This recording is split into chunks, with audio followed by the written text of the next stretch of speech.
말씀,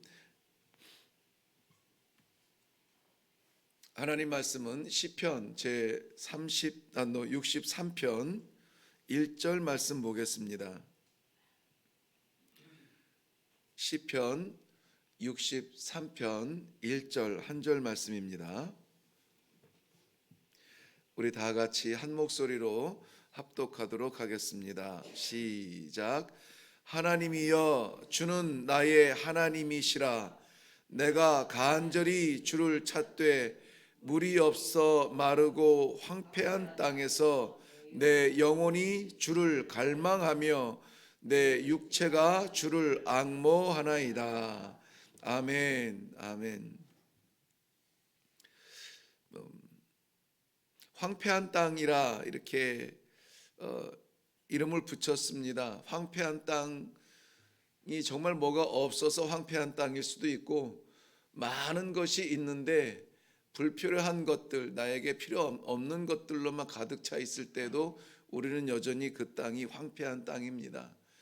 다윗의 황폐한 땅이나 우리가 살아가는 풍요 가운데 황폐함을 느끼는 이 갈증은 무엇일까? 이 63편을 전체적으로 이렇게 묵상하면서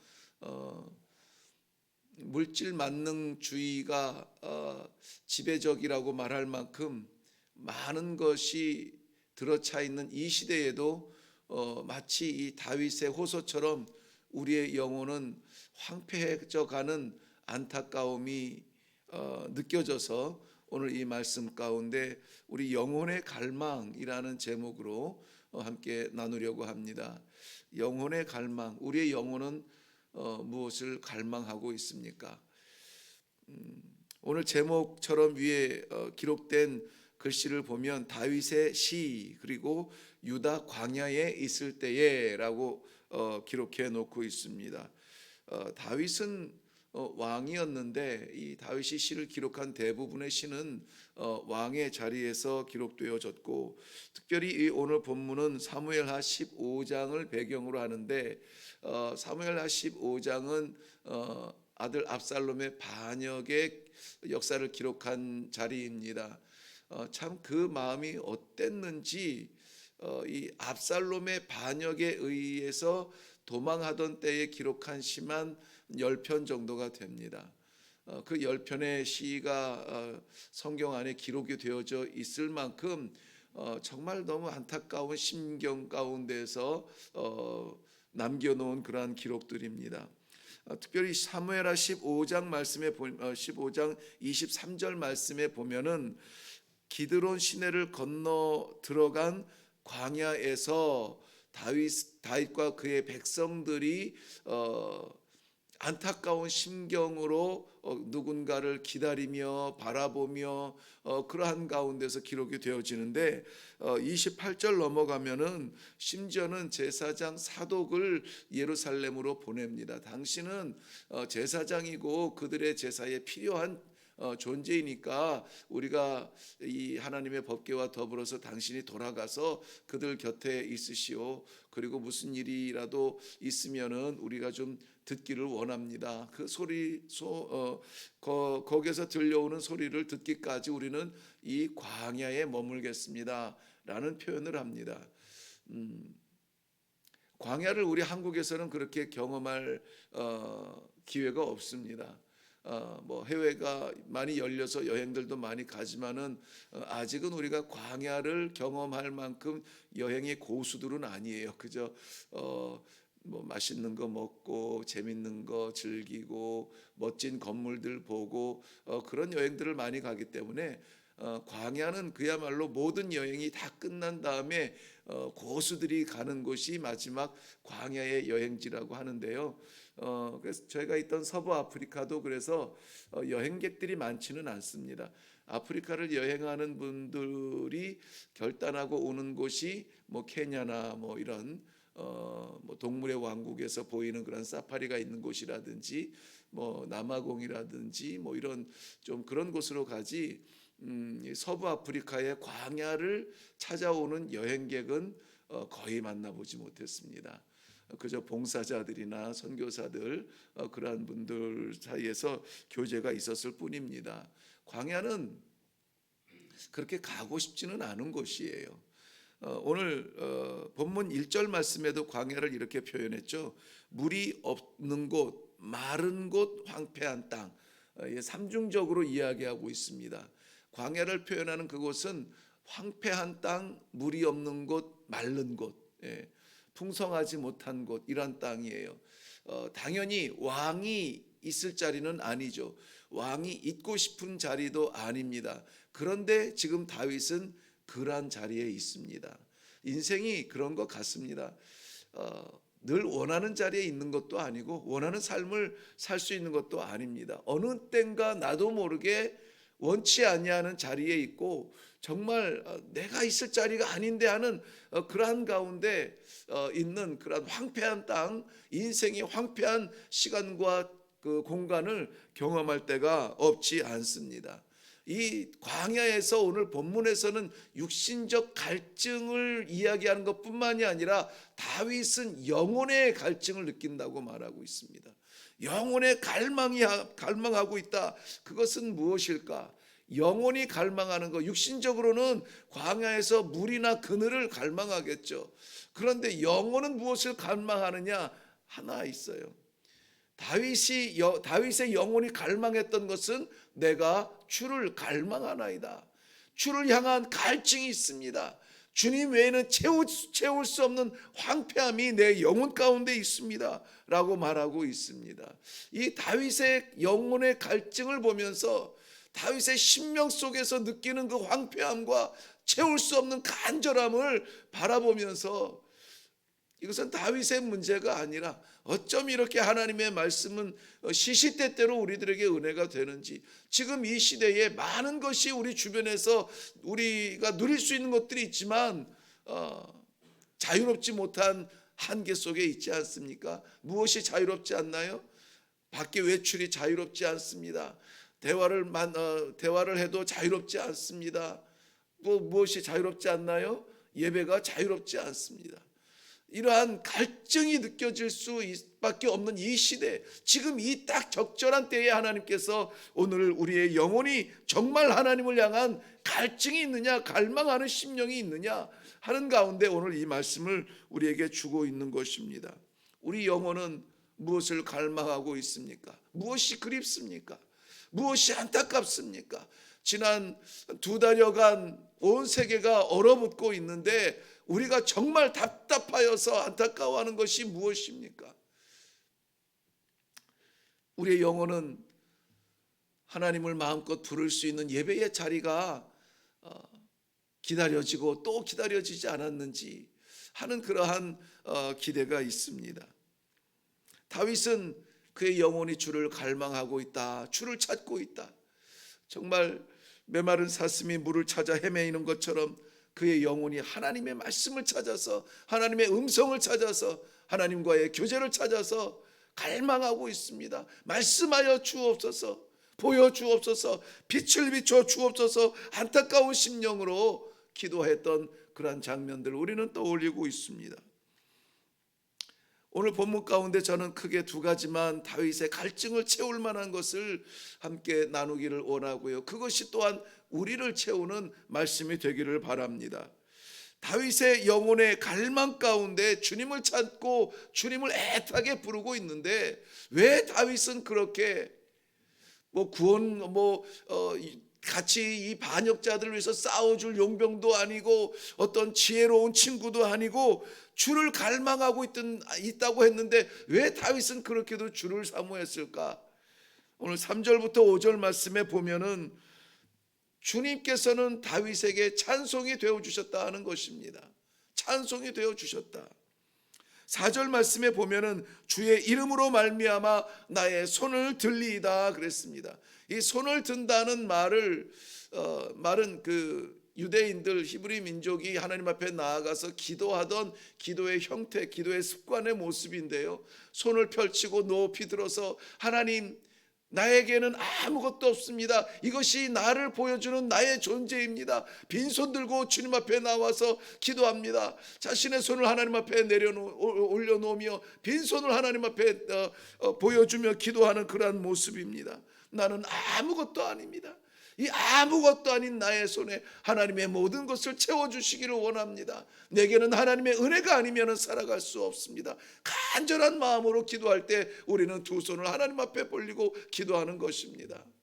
이것이 형식적으로 드러날 때의 문제가 되었지, 진정으로 자신의 아무것도 아님을 고백하고 내려놓는 그 빈손의 기도는 우리 하나님에게는 영광이 되는 것이고, 우리 자신에게는 겸손한 모습이 되는 그러한 아름다운 모습 아니겠습니까? 그렇기 때문에 이 다윗이 하나님을 찬송합니다. 주님밖에 없습니다. 나의 도움은 하나님이십니다. 라는 이 기도 가운데 나아가는 찬송은 두 팔 벌려 하나님을 향하고 있는데, 3절에서도 보면은 이 나의 손을 들리다라고 말씀할 때의 3절에 내 입술이 주를 찬양합니다. 또 5절에 넘어가서 보면은 나의 입이 기쁜 입술로 주를 찬송합니다. 손을 들고 찬양하는 모습을 주를 찬송합니다라고 실질적인 자신의 삶의 모습을 보여주고 있습니다.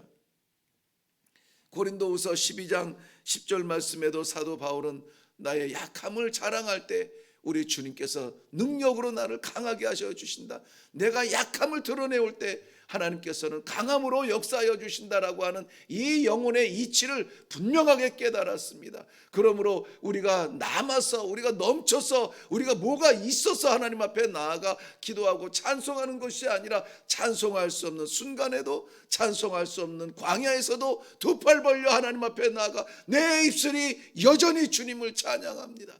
여전히 주님을 인정합니다. 여전히 내 손을 잡아주실 하나님을 찬송합니다 라고 외치는 그러한 신앙이었다는 것입니다. 왕의 자리가 분명히 아니었음에도 우리 같으면 가슴 치며 땅바닥 치며 죽일 놈 살릴 놈 이거 원수를 갚을 방법을 찾은 그 순간에 다윗은 하늘을 향하여서 주님을 찬송합니다. 이게 세상의 이치가 아니죠. 세상의 이치가 아닙니다. 하나님께서 살아계신 영혼의 이치입니다. 영혼의 질서예요. 세상에서는 실패하고 쓰러지고 좌절하면 한숨이 나는데, 하나님의 질서는 쓰러지고 넘어지고 자빠지고 병들고 무너질 때에 찬송할 수 있는 그러한 영적 질서를 주시는 것이 우리에게는 더 없는 선물이 아닙니까? 그러므로 사랑하는 성도 여러분, 오늘 우리의 삶 가운데 어떠한 형편에 있든지 간에 우리의 입술을 벌려 하나님 앞에 찬송으로 나아가는 복된 하루가 되시기를 주님의 이름으로 찬양합니다. 주님의 이름으로 축원합니다. 이사야서 42장 11절 말씀에도 내 영혼아 어찌하여 낭망하며 어찌하여 내 속에서 불안해하는고, 너는 하나님을 바라라. 나는 내 얼굴을 도우시는 내 하나님을 오히려 뭐 한다고요? 찬송하리로다 라고 고백하고 있습니다. 영혼이 낭망하는 그 순간에 아니야, 머리를 털고 다시 영안을 열어서 하나님의 나라를 바라보며 찬송할 수 있기를 바랍니다. 우리의 손은 분명히 비어 있습니다. 우리의 형편은 분명히 나아지지 않고 있습니다. 여전히 우리는 안타까운 자리에서 가슴을 칠 수밖에 없는 그 자리, 그 광야, 거기에서 주님을 찬양하는 멋있는 그런 역전의 신앙, 오늘 우리의 삶의 모습이기를 바랍니다. 또한 다윗의 영혼이 갈망하며 찾았던 우리 주님은 다윗의 고백대로 보면 7절 말씀에 보면 주는 나의 도움이 되셨음이라 내가 주의 날개 그늘에서 즐겁게 부르리이다 그랬습니다. 주님께서는 나의 도움이십니다. 이 분명한 믿음이 있었습니다. 분명한 확신이 있었습니다. 내가 지금 이 광야에 있으나 이곳은 광야가 아니라 주님의 날개 아래입니다. 그러므로 주님은 나를 도우시는 분이십니다 하는 확신으로 찬송을 하고 있는 것입니다. 하나님은 우리를 도우시는 분이십니다. 광야는 우리가 느낌적으로 문자적으로 이렇게 살펴보았을 때에도 황폐하고 건조하고 물이 없는 안타까운 자리로 보여지지만, 그러나 오늘 본문 전체 내용을 보면은 광야는 형벌의 땅이 아니라는 것을 알 수가 있습니다. 광야에서 다윗은 하나님을 바라보며 하나님밖에 없음을 다시 한번 고백하며 그의 신앙이 한층 더 성숙되어지는 것을 볼 수가 있어요. 우리가 찬송을 할 만한 때 찬송하는 사람, 아이고 참 귀하다. 찬송할 수 없는 순간에도 찬송하는 사람 정말 귀하다, 이렇게 나아가지 않겠어요? 하나님께서는 정말 찬송할 수 없는 순간에 입을 벌려 찬송하는 그 입술을 바라보시면서 신앙의 성장을 우리들에게 기대하고 계시는 것입니다. 광야는 우리의 마음 그릇을 비우는 자리라 저는 그렇게 생각이 되어집니다. 하나님께서 이스라엘 백성들 출애굽시킨 이후에 약속의 땅 가나안 땅을 주기 전에 그들의 마음을 비우기 위하여서 40년 광야의 길을 걷게 하셨습니다. 비우고 또 비우고 또 비우고, 욕심도 비우고 내 가능성도 비우고 무엇으로 있든지 다 비우고 나서 그제서야 하나님의 약속으로 채워주시는 것을 볼 수가 있습니다. 하나님은 우리를 돕기를 원하십니다. 하나님이 우리를 도우시면 무엇이든지 누구든지 우리를 그 사랑에서 빼앗을 수 없다라고 말씀해 주셨습니다.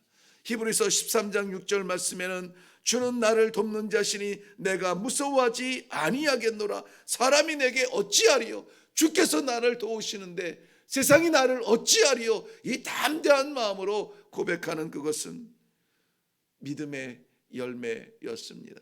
믿음이 있노라 말하면서도 세상 사람들 두려워하는 것 같이 두려워하고 무서워하는 것 같이 무서워하고,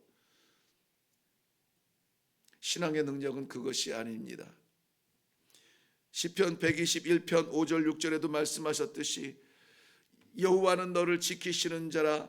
여호와께서 내 우편에서 내 그늘이 되시나니 낮의 해가 너를 상치 아니하며 밤의 달도 너를 해치 아니하리로다. 같은 말씀을 이사야서 43장 21절 말씀에는 물이 삼키지 못하며 불이 태우지 못하도록 하나님께서 지키며 보호하여 주신다는 것이 성경 안에 갇혀있는 글자가 아니라 오늘 삶 가운데 우리 안에 역사하여 주시는 나의 친구 우리 주님, 나를 지키시기 원하시며 나의 찬송을 기대하시는 우리 주님의 마음이라는 것을 아시고 우리의 영혼은 온전히 오늘도 하나님만 바라보며 하나님을 찬송하며 하나님께 피하며 하나님의 손을 붙잡고 살아가는 귀하고 복된 하루가 되시기를 주님의 이름으로 축원합니다.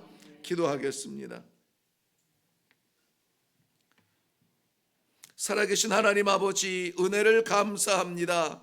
오늘도 저희들의 생명을 흔들어 깨워 일으켜 주시어서 주님 전에 올라와 말씀 앞에 먼저 서게 하시니 감사합니다. 오늘 어떤 삶이 저희들 앞에 펼쳐질지라도 궁궐이든 광야이든 우리가 잊지 아니할 것, 하나님 주의 이름을 찬송하며 하나님의 도우심을 기도하며 나아가는 아버지 주의 성도들이 되게 하여 주시옵소서. 주의 지팡이와 막대기로 안위하여 주시옵시고 주의 빛과 찬란하게 인도하여 주시는 등불로 말미암아 우리의 삶이 주님을 향하여 직진할 수 있도록 은혜 위에 은혜를 더하여 주시옵소서. 우리의 찬양을 받으시기 합당하신 예수 그리스도의 이름으로 기도하옵나이다. 아멘.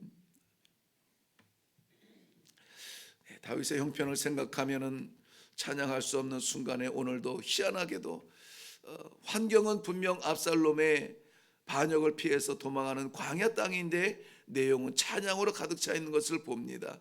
이것은 성경이기 때문이 아니라 성경을 믿는 사람들 가운데 기대하는 하나님의 초청의 말씀인 줄로 믿습니다. 오늘도 우리 찬송하며 하나님께서 지키실 것을 기대하며 담대하게 나아갈 수 있는 이 하루가 되게 하여 주시옵소서. 우리의 손과 능력은 비었으나 하나님의 은혜로 채워질 줄로 믿습니다. 아버지 주의 지팡이와 막대기로 인도하여 주시고 안위하여 주시옵소서. 우리 하나님의 도우심을 간절하게 바라며 찬송을 입에 담고 기도할 때 우리 하나님 그 약속을 이루어 주실 줄로 믿습니다. 다 같이 우리 주님 한번 외치고 기도하고 내려가겠습니다.